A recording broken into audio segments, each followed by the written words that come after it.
Thank you, Mr. Speaker and members. 16 words. 16 words demonstrate why this bill is completely unnecessary.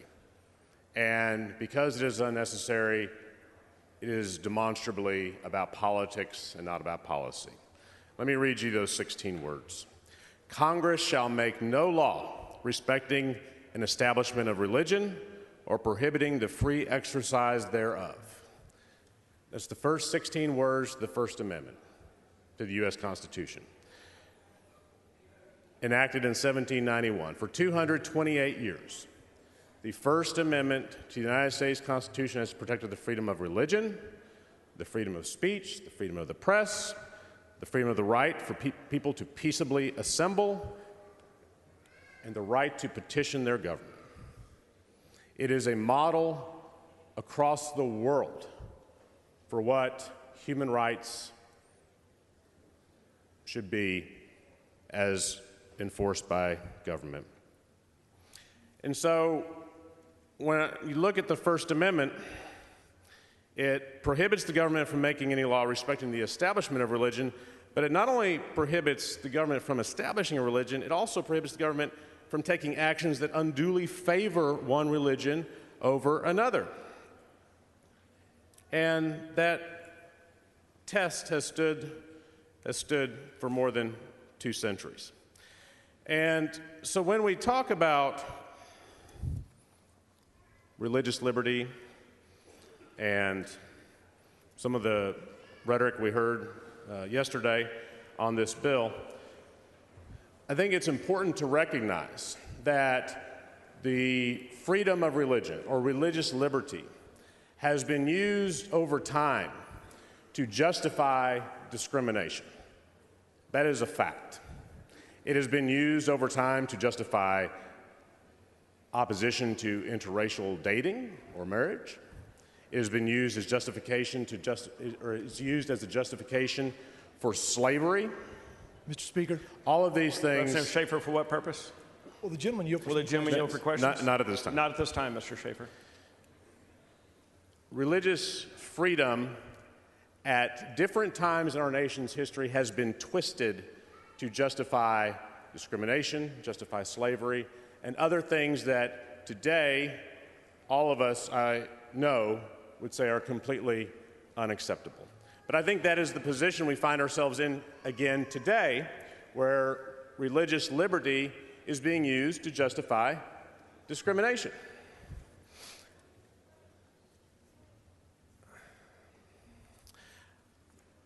The fact that anyone, including the chief executive of Chick-fil-A, can say things that some of us may find offensive and may say things that are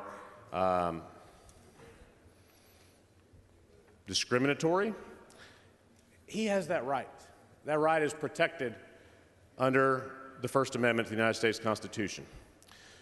What does not have the right to do, and what government does have the right to do, government has the right to see that people are not unfairly discriminated against. So just because someone holds up a religious belief or a purported religious belief to justify discrimination, government does not have to sanction that.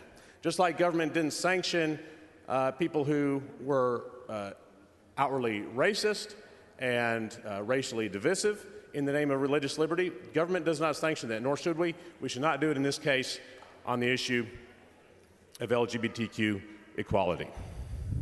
And so while the chief executive of Chick-fil-A has every right under the First Amendment, and always will have that right because the First Amendment has stood the test of time, to say that we're inviting God's judgment on our nation when we shake our fist at him and say we know better than you as to what constitutes a marriage, and I pray God's mercy on our generation, et cetera, et cetera.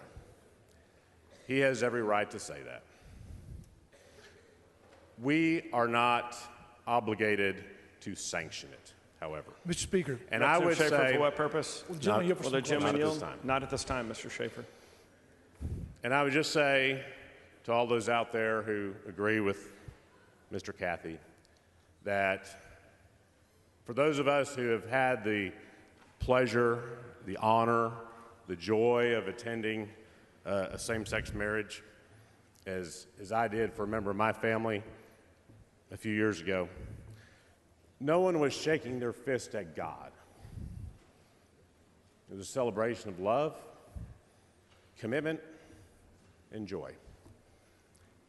And why people can't be okay with that, I don't know. I ask you to vote no on this bill. Mr. Speaker, will the gentleman yield for some Representative questions? Schaefer, for what purpose? Will the gentleman yield? I'll yield. The gentleman will yield. Representative Turner, is it okay for Home Depot or Walmart or the Dallas Cowboys to give donations to the Salvation Army? Of course. Of course it is. Okay, is it okay for maybe the city of San Antonio to do a staff lunch where they go buy Chick-fil-A? Of course it is. Is it okay for the city of San Antonio to tell Chick-fil-A you cannot operate in the San Antonio airport? I don't know what the specifics are on the city of San Antonio's concessionaire guidelines. Are you aware well, let me of what answer your happened in question, Mr. March? Schaefer. I do not know the specifics of the San Antonio airports or the city of San Antonio's policy on how they grant concessions at their airport. When I first heard about it, I thought they weren't going to give it to them because Chick-fil-A is not open on Sunday, which is one of the busiest travel days of the week. I thought that was the reason they didn't give it to them. So, Representative Turner, are you aware that not once but twice the city of San Antonio City Council voted to exclude Chick-fil-A from having the ability to operate at the San Antonio airport when they had one of the highest scoring reports on the vendors that were trying to get into the San Antonio airport? And they did it, and the San Antonio City Council member specifically raised the fact that they have given donations. So is that not the very thing that this bill is aimed at going at? You talk about unfair treatment. Is it not unfair to treat a corporation who does not exclude anyone from its restaurant, who serves all people, but yet chooses to make donations to groups that have religious beliefs?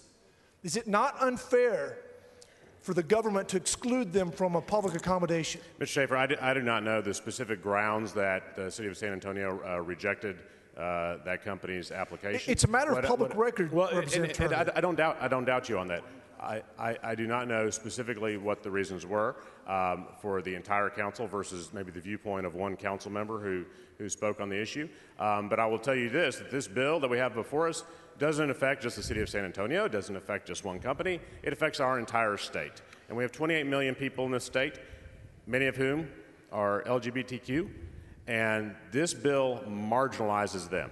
And that's what I'm concerned about. Well, let me ask you this, Representative Turner. If my company gives donations to a church that believes that marriage is between a man and a woman, should any city council be able to refuse me as a vendor in their city simply because I make donations to my church that holds a biblical view of marriage? Should they have that right? I would argue that scenario you just described, your rights are fully protected under the First Amendment. Well, see, that's not what happened to Chick-fil-A. See, the city of San Antonio did in fact not. So you're saying the First Amendment failed. The First Amendment is defective.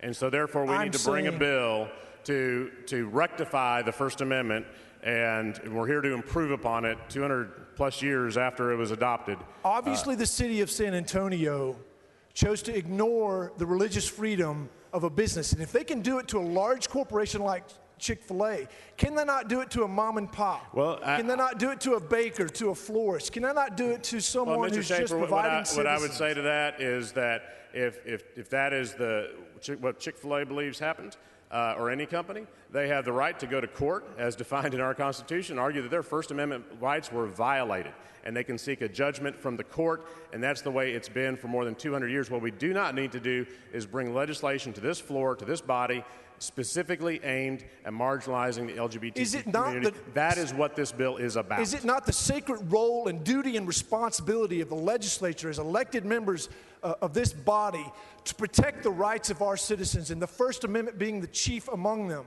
so that when we see a city as large as San Antonio, Representative Hunter do raised a that. point of order. The gentleman's time has expired. The point of order is well taken and sustained. I agree, and that's why I don't understand the inclusion of the BDS language.